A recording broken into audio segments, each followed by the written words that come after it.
خطے پر کیسے اثر انداز ہوگا ان کمنگ ٹائم؟ ہماری یہی سب سے بڑا ڈر ہے ہمیں کہ اگر ایران کے اوپر ہوتا ہے تو ظاہر ہے کہ ہمارے ہاں بھی دیر is a significant Shia population اور ہمارے ہاں بھی ایک اسلامک سینٹیمنٹ ہے اور ہمارے ہاں بھی اینٹی امریکنزم ہے، اینٹی اسرائیلزم ہے، تو ہمارے ہاں بھی they can be protests already there are protests against the government. جی تو یہ لوگ جو کہ پروٹیسٹ اگینسٹ دا گورنمنٹ کر رہے ہیں، یہ لوگوں کو باہر نکال سکتے ہیں on some other agenda, anti American agenda, pro Iran agenda, مگر اس کا جو کانسیکوینس ہے یا جو امپیکٹ ہے وہ تو حکومت کے اوپر ہوگا نا، یہ ساری اسٹیبلٹی سب اڑ جائے گی، تو اس کا فال بیک ہمارے اوپر پڑے گا ڈائریکٹلی اور انڈائریکٹلی. تو میں یہ سمجھتا ہوں کہ this is what we are scared of, our government our regime scared کہ اس کا فال آؤٹ جو ہے یہ نہ ہو کہ یہاں انسٹیبلٹی شروع ہو جائے اور یہاں گورنمنٹ کے اوپر اٹیک آ جائے، یا ایک اٹیک آیا. آپ کو یاد ہوگا امریکہ کے خلاف جب لوگ ڈیمونسٹریٹ کرتے ہیں تو کبھی وہ کہتے ہیں ہم امریکن ایمبیسی جائیں گے، وہاں جلا دیں گے، یہ کر دیں گے، وہ کر دیں گے، تو فورسز کو پھر ان کو پٹ ڈاؤن کرنا پڑتا ہے. جب پٹ ڈاؤن کرتے ہیں تو کیجولٹیز ہوتی ہیں. تو یہ نہ ہو کہ P T I and sentiment, pro P T I sentiment and anti American sentiment اکٹھا ہو جائے اور ایک یہاں بھی ایک بلبلا، ایک ارتھکویک آنی شروع ہو جائے، which is what we are scared of. اچھا سیٹ صاحب، جب افغانستان میں رجیم چینج ہوا تھا تو تب یہ کہا جا رہا تھا کہ پاکستان کے حق میں ایک تبدیلی آئی ہے افغانستان میں. عمران خان صاحب تھے نا تب، وہاں تو بھاگنا پڑا تھا اشرف غنی صاحب کو. یہاں اگر چینج آتا ہے ایران کے اندر تو آپ رضا شاہ پہلوی انہی کو سمجھتے ہیں کہ وہ مناسب امیدوار ہوں گے امریکہ کے لیے، ان کو سوٹ کریں گے، اور وہاں جو رجیم چینج آئے گا وہ پاکستان کو سوٹ کرے گا؟ I don't know. دیکھیے میں یہ سمجھتا ہوں کہ پاکستان کو کے خلاف تو نہیں ہوگا. وہ میں نے پہلے بھی کہا تھا کہ اگر وہ پرو امریکہ ہے تو ہم بھی آج کل پرو امریکہ ہیں، تو ایسی تو کوئی بات نہیں ہے. It will not be anti Pakistan. مگر یہ ضرور ہے کہ کیا رضا شاہ پہلوی واپس آئے گا کہ نہیں آئے گا. I don't think the Iranian people are ready for that. I don't think they will accept a member of the previous royalty to come back.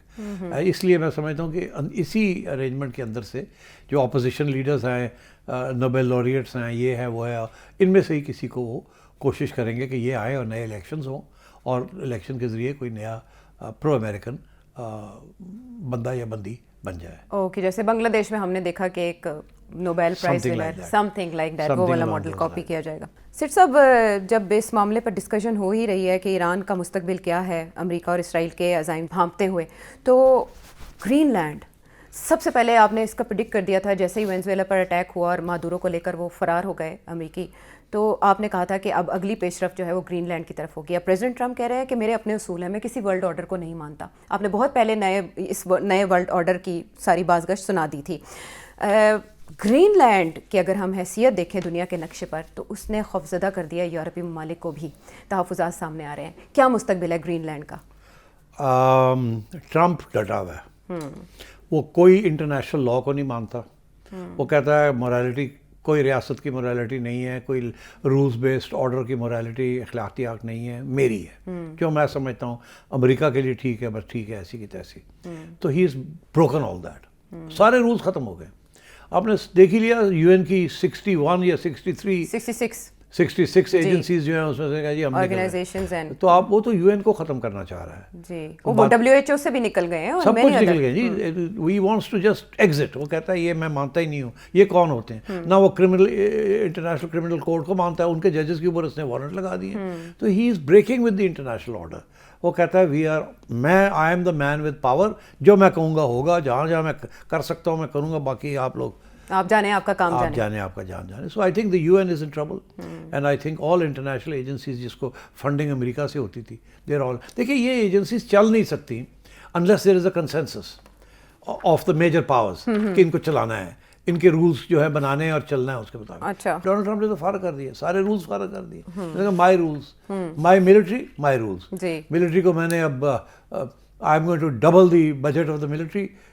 پچھلے سال اٹ واز اباؤٹ 900 بلین، اب وہ کہتا ہے میں نے 1.5 ٹریلین. آپ سوچیے unheard of, over 50% increase in the defence budget. تو وہ کیا کدھر اس نے استعمال کرنا ہے؟ بوٹس آن دا گراؤنڈ اس نے کرنے نہیں ہے، تو پھر اس نے کس کے اوپر کرنا ہے؟ اسے ویپنس ویپنس ڈیولپمنٹ کرنی ہے، ویپنس نئے ٹیکنالوجیکل ایڈوانسڈ ویپنس رکھنے، اور پھر اس نے تھریٹن کرنا ہے چائنا کو. ابھی چائنا کی باری نہیں آئی. پھر سب سے پہلے اس نے اپنے ہیمیسفیئر کے اندر اس کو قابو کرنا ہے. چائنا تو بعد کی بات ہے. سب سے پہلے اس نے کرنا ہے وینیزویلا ٹائپ آپریشن، اس نے اسی قسم کا آپریشن کرنا ہے کیوبا کے خلاف، اسی قسم کا آپریشن کرنا ہے اس نے کولمبیا کے خلاف، اور میکسیکو بھی اسی قسم کا اسی قسم کا آپریشن کرنا ہے، سیمی دھمکیاں اور ملٹری پاور اور اینڈ سو آن. تو یہ تو اس نے کرنا ہی کرنا ہے. برازیل محفوظ رہے گا. اب برازیل ابھی نہیں ہے، ابھی دور ہے اور وہ ابھی برازیل کی طرف نہیں جائے گا. برکس کو وہ کرے گا بٹ ناٹ امیڈیٹلی. یہ اس کے امیڈیٹ آبجیکٹیوز ہیں. آفٹر ایران دین گرین لینڈ. اب گرین لینڈ جو ہے that is next on the target after Iran. اب گرین لینڈ اتنا آسانی سے مسئلہ حل نہیں ہونا. اس کی وجہ یہ ہے، مگر وہ کرے گا حل، وہ کرے گا مگر اٹ ول ٹیک ٹائم. حل کیا ہے اس کا؟ وہ کہتا ہے کہ جی میں خرید لیتا ہوں. وہ خرید نہیں سکتا. پہلی بات تو یہ ہے کہ گرین لینڈ کی بھی اپنی ایک کانسٹیٹیوشن ہے.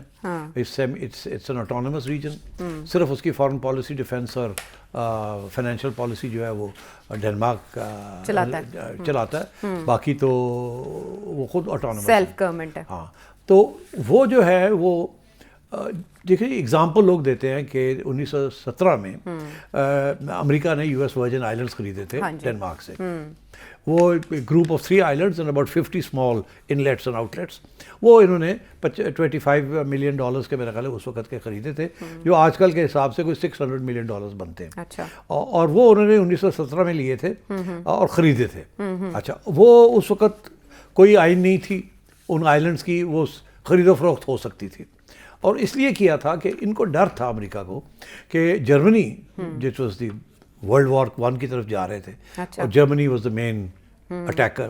ان کا خیال تھا کہ یہ جرمنی جب اٹیک کرے گا تو ڈنمارک کو سیز کر لے گا اور اس کے بعد یہ آئلینڈ سیز کر لے گا. یہ آئلینڈز بڑے کرٹیکل تھے for America and for Denmark, because یہ آئلینڈز میں ملٹری بیسز اگر بن جاتے تو ساری جو فلو آف ٹریفک ہے وہ رک جاتی، وہ کنٹرول میں آ جاتی. تو they were afraid of this. So the Americans then persuaded the islanders and Denmark کہ ہم نے یہ خریدا. تو ان کو خرید لیا تھا بیکاز اس وقت کوئی کانسٹیٹیوشنل رکاوٹیں نہیں تھیں. You could do something like this. انہوں نے الاسکا بھی روس سے خریدا تھا، آپ کو یاد ہوگا. جی بالکل. تو اس وقت یہ اس قسم کی چیزیں نہیں تھیں. مگر اس کے بعد جب گرین لینڈ کی باری آئی ہے تو سچویشن فرق ہو گئی ہے. گرین لینڈ جو ہے اس کی جو ایک ہی طریقہ ہے کہ گرین لینڈ جو ہے یہ امریکہ کے حوالے ہو جائے. پہلا طریقہ تو یہ ہے کہ آئین کے مطابق گرین لینڈ نے پہلے اپنی پارلیمنٹ، ان کی اپنی پارلیمنٹ ہے، اس پارلیمنٹ کے اندر ووٹ لینا ہے کہ ہم ڈنمارک کو چھوڑنا چاہتے ہیں، آزاد ہونا چاہتے ہیں. اچھا، پہلے وہ ڈنمارک سے آزاد ہوں گے. ٹھیک ہے. اور اس آزادی کے لیے انہیں اپنے آئین کے اندر یہ کانسٹیٹیوشنل امینڈمنٹ کرنی پڑے گی کہ ہم آزاد ہونا چاہتے ہیں. پارلیمنٹ کے اندر آزادی جیتنی پڑے گی. اوکے. پھر اس کے بعد سیکنڈ اسٹیپ ایک ریفرینڈم کرانا پڑے گا عوام کے اندر. وہ اپنی جگہ پہ آئین پارلیمنٹ شارلیمنٹ. اچھا. اس کے بعد پھر عوام کے پاس جانا پڑے گا کہ ہم آزاد ہونا چاہتے ہیں. اوکے. پھر وہ آزاد ہونے کی ریفرینڈم جیتیں گے. ٹھیک ہے. پھر اس کے بعد وہ نیگوشیٹ کریں گے ود دا ڈنمارک کی پارلیمنٹ کہ کس ٹرمز کے اوپر ہم نے آزادی لینی ہے. کیونکہ آزادی کا تو ہو جائے گا مگر لینی کس ٹرمز پہ ہے، کیسے آنا ہے، کیسے جانا ہے. پھر وہ تھرڈ سٹیج ہے. جب وہ فائنلی الگ ہو جائیں گے اور انڈیپینڈنٹ ہو جائیں گے، اگر یہ ساری چیزیں ہو جائیں تو پھر وہ نیگوشیٹ کر سکتے ہیں ود امریکہ. اور کیا نیگوشیشن ہوگی؟ یہ کہ نہیں ہم آزاد رہیں گے مگر آپ کو فیسلٹیز دے دیتے ہیں جو آپ مانگ رہے ہیں، یا یہ کہ آپ کو بھی، آپ کے ساتھ بھی کوئی ایسا ارینجمنٹ کر لیتے ہیں کہ ہم حصہ بن جاتے ہیں امریکہ کا. اچھا. ہم 52nd یا 51st جو بھی اسٹیٹ ہے وہ بن جاتے ہیں. 51st ہاں، وہ کینیڈا کو بنانا چاہ رہے تھے نا پریزیڈنٹ. اور پھر یا یہ کہ نہ 51st بنتے ہیں نہ ہم آپ کو فیسلٹیز دیتے ہیں، وہ ہم کرتے ہیں مگر we let's have a special arrangement, کوئی ارینجمنٹ کر لیتے ہیں. تو وہ لاسٹ اسٹیج ہے. اس لیے اتنی جلدی گرین لینڈ کو حذف کرنا کوئی آسان کام نہیں ہے. اس میں ایک اور بڑی انٹرسٹنگ چیز ہے. ابھی ایک سروے ہوا ہے، اس سروے میں یہ بتایا گیا ہے کہ جی انڈیپینڈنس کے لیے 56% اچھا لوگ جو ہیں وہ کہتے ہیں انڈیپینڈنس چاہیے فرام ڈنمارک. اوکے. اور امریکہ کو حصہ کہ امریکہ کا حصہ الحاق امریکہ سے، وہ اینٹی امریکہ 85% ہے. 85% امریکہ سے الحاق نہیں کرنا. اوکے. تو اس لیے ابھی امریکہ کے لیے ایشوز ہیں وہاں. وہ اور بات ہے کہ 50,000 لوگ ہیں، زیادہ تر پیس لونگ ہے، یہ ہے وہ ہے، مگر دیز آر دی ایشوز. تو اس لیے اس میں اتنی جلدی یہ راتوں رات نہیں ہوگا. امریکہ پریشر ضرور ڈالے گا اور امریکہ کا تو آلریڈی بیس ہے وہاں، وہ بیٹھے ہوئے ہیں. تو یہ مالیاتی آفرز جو کی جا رہی ہیں کہ اتنے پیسے ہم ہر شہری کے لیے مختص کریں گے اچھا اتنے ہزار وہ یہ ہے ڈالر. کہ یہ ہم کہتے ہیں ہم $10,000 ہر شہری کو دیں گے, کب تک دیں گے, کیسا ارینجمنٹ ہوگا, وہ that is a separate issue. وہ یہ ہے کہ اچھا آپ آزاد ہو جائیں پھر ہمارے ساتھ ڈیل کر لیں, مگر آزادی کے بغیر یہ ڈیل نہیں ہو سکتی. رائٹ. آزادی کے بغیر یا تو ہونا کہ وہ سیسیڈ کر جائیں ٹھیک ہے ڈنمارک سے, مگر وہ سیسیڈ اگر کر سکتے ہیں تو پارلیمنٹ میں اور ریفرینڈم میں کر لے, کوئی ایشو نہیں ہے. So if they want to go to America they can, they can first become independent and then they can do a deal with America. ابھی مگر ابھی اینٹی امیریکنزم بہت زیادہ ہے, تو how will it work out, یہ راتوں رات نہیں ہونے والا.